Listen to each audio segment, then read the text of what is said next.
If it means saving the life of Tracy Corbin, will Superman be prepared to make a devil's deal with a ghost from his past? Well, let's hop into the pages of Action Comics issue number 1055 and find out together, shall we? So then, picking up directly from where the last issue left off, we as the reader had come to the realization that it was actually the Cyborg Superman Hank Henshaw who was pulling Metallo's strings since this newest arc began. Henshaw isn't giving our heroes a moment to rest either, sending more and more of those Necro Hive robots to A-Town, the housing unit that has been built to try and facilitate all of the war-world refugees. The Superman family does their best to hold the line, and we actually get a very fun, very wholesome little moment between Kenan Kong and his brand new super brothers. Apparently, Kenan has been brushing up on his English thanks to American movies and video games, so mostly he speaks in quotes, you know, Kung Fu Panda, Star Wars, only the classics for him. It's during the battle Henshaw actually ends up accidentally showing more of his hand than he probably intended to, saying that he plans to destroy Superman and his family as vengeance for the death of his wife. Which is actually a hell of a callback to Henshaw's original villainous motivation. A lot of writers don't like to go back that far because it reminds people that Hank Henshaw is actually supposed to be a Reed Richards pastiche. What I like about this moment too is that Superman isn't normally viewed as being a great detective, but in this moment he's able to riddle out, mad about a dead wife, this has to be the work of the Cyborg Superman.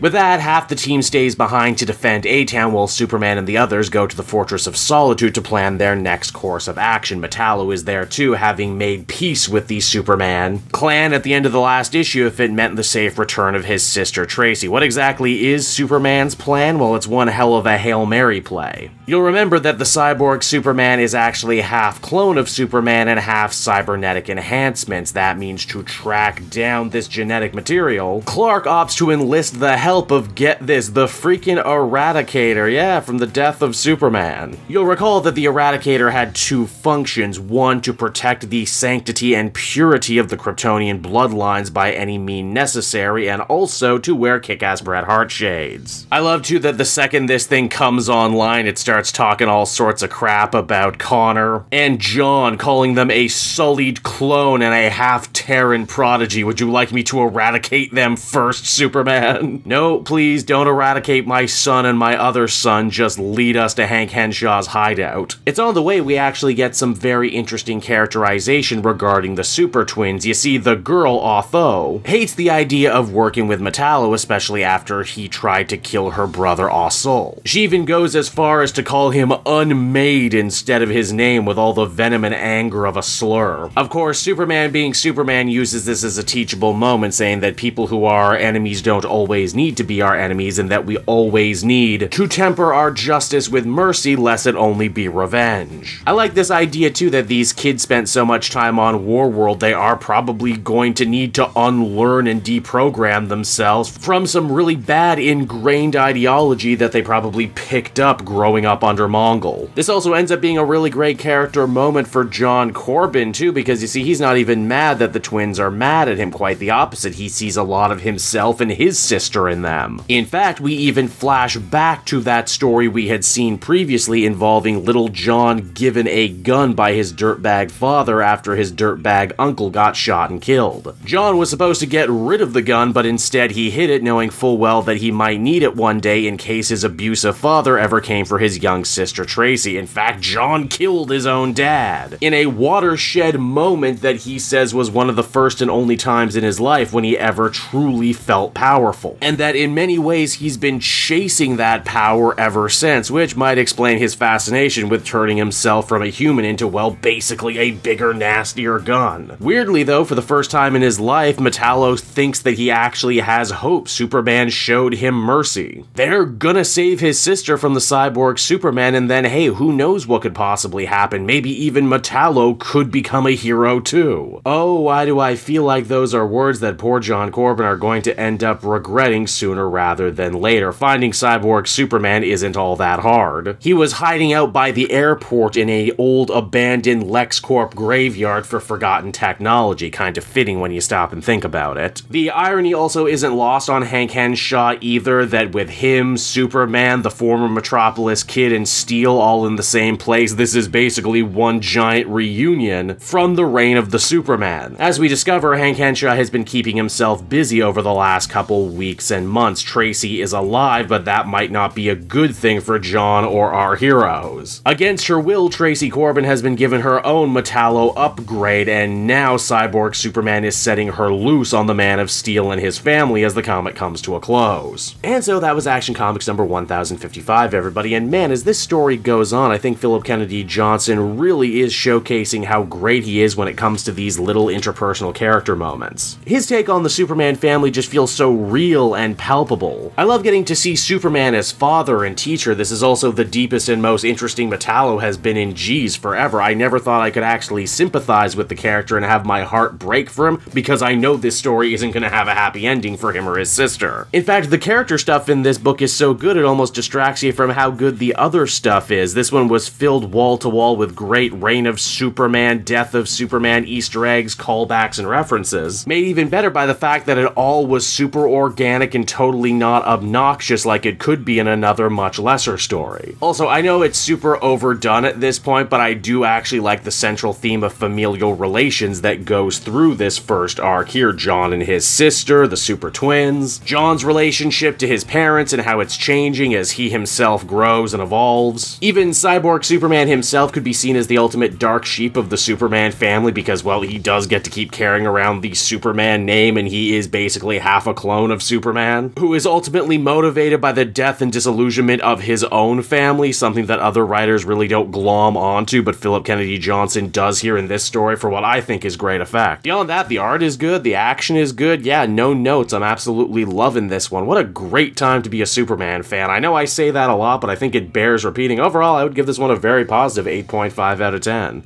Hey there everyone, it's your old pal Cape Joel again, thanking you so much for watching to the end of the video. I hope you enjoyed it, and if you did, why not check out my Amazon link down in the description. Yes, that's right, the Cape Joel channel officially has its own Amazon storefront now. You can pick up a comic or anything else for that matter, and if you did, you'd really be helping me in the channel. So with that out of the way, everyone, I will see you again next time. Bye-bye.